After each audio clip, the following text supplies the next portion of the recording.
world building. My greatest strength and weakness all at the same time. Can't have a story without it, but world build too much and you might never write your story at all. But how much world building is too much? Mathematically speaking, the answer is 7. 7 what? I don't know, but 7 something.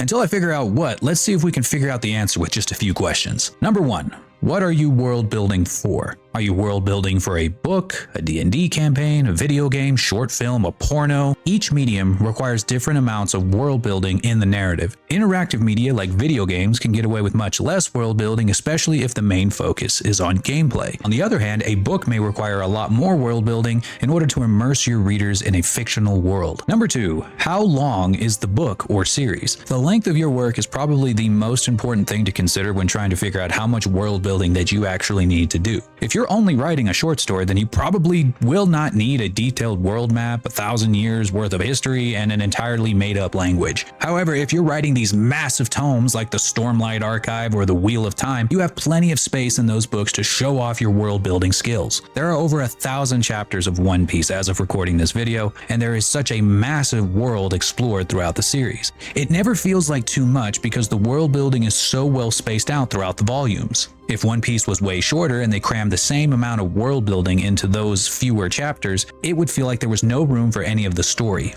If the entire premise of your work is the world itself, then you might be able to afford going into more detail about the world, but generally speaking, the higher the word count, the more world building you can fit into your prose. Number 3, how big is the setting?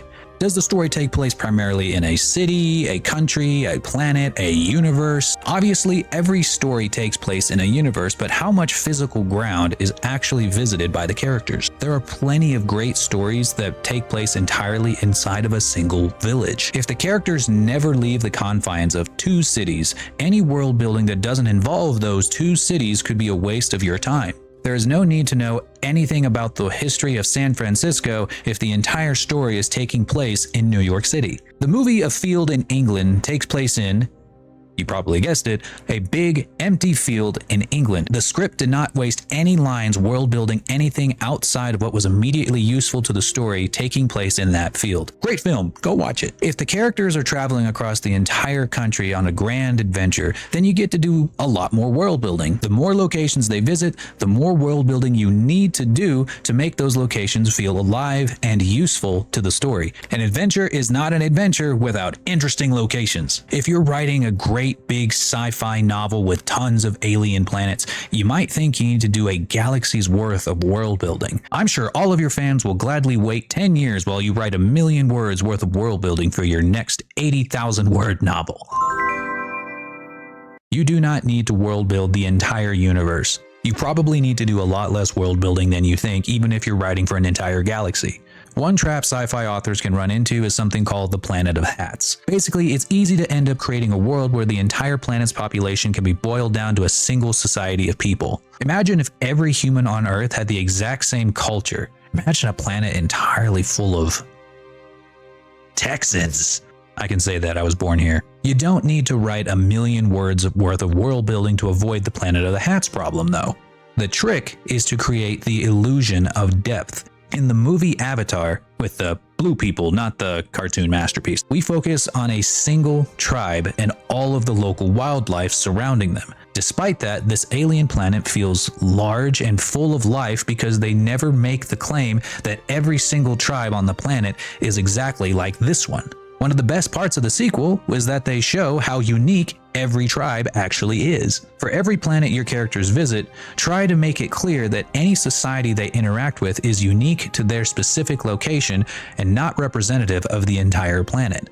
The more time they spend on that planet, the more time you can spend world building that planet. Speaking of planets, number 4, how different is your world compared to the real world? I don't need to world build if the world is already built, right? I'll just use Earth and call it good. No. No. Bad. You aren't off the hook, kiddo. Even if your story takes place during the modern world, that doesn't mean you get to skip on world building entirely. If you write a story that takes place in your home city, people from other cities or countries will still need context for your local culture. Even within the same cities, Cultures, religions, and traditions can be entirely different. You can't immerse your readers in a setting that you know nothing about. If you skip world building because your setting is Earth, you risk writing a story that only shows your specific view of the modern world. This is more akin to research than crafting a world from scratch, but world building also includes how you present that world within your prose. Do your research and put the setting on display like you're taking your readers on a tour of your hometown. Conversely, if you're writing a story that takes place in a completely different alien planet, you are on the hook for a lot more world building. Just like I said before, the more time your characters spend on that world and the more ground they cover, the more world building you have to do. It may be in your favor to explain less if the world is meant to be mysterious or unknown to your characters. In the show Scavenger's Reign, a large group of humans are stranded on an extremely alien planet with very strange plants and animals. The wildlife is not really explained much at all beyond what you can observe. This puts the audience in just as much confusion as the scavengers. No matter how similar your world is to Earth, you will still need to do about the same amount of work. The only thing that changes is the type of work that you are going to do. If the world is basically modern Earth, you will be doing more research than creative world building, and if the world is entirely alien, you'll be doing a lot more creative world building than research. Number 5, how much time passes from the beginning of the story until the end? Creating a world is tough. Creating a world history is even tougher. If enough time passes during the story itself, the world you made could change drastically before the story even ends. The Star Wars universe changed drastically between the events of a single trilogy, even more so throughout multiple trilogies. Borders can be redrawn, dynasties can rise and fall, disasters can wipe out entire civilizations, and new technology could reshape the world as they know it. The more time that passes, the more world building you need to do to explain getting from day A to day B. With all that being said, number 6, how much of the past is relevant to the present story? If the only interesting parts of the story start on page 1, spending too much time writing a detailed timeline of past events might not be the best use of your time. If you plan on writing a story with a massive cast of characters with tons of historical context driving their actions, like A Song of Ice and Fire, then buckle up and get those family trees and intersecting timelines ready to go. If you're writing a story with a smaller cast, having at least some rough notes on historical events could be useful, but most of what will actually matter to the story is your character's past. There's no need to spend too much time describing the historical events of the entire world when you are writing a story that is entirely character-driven. Number 7, are all the details actually necessary for the story, or are they just something really cool that you thought up once? Go on, be honest. It can be very tempting to clutter your world full of every cool idea that you come up with, but having too many cool things in a single world may just make the whole thing worse.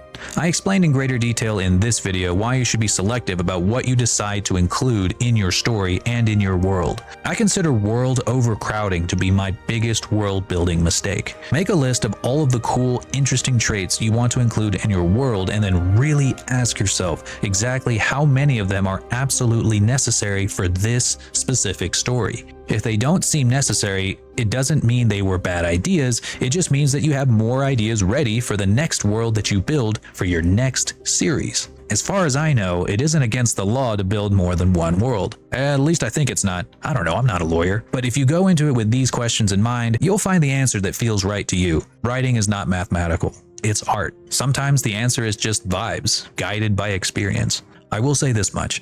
You likely need to spend less time on world building than you think. Thanks for watching.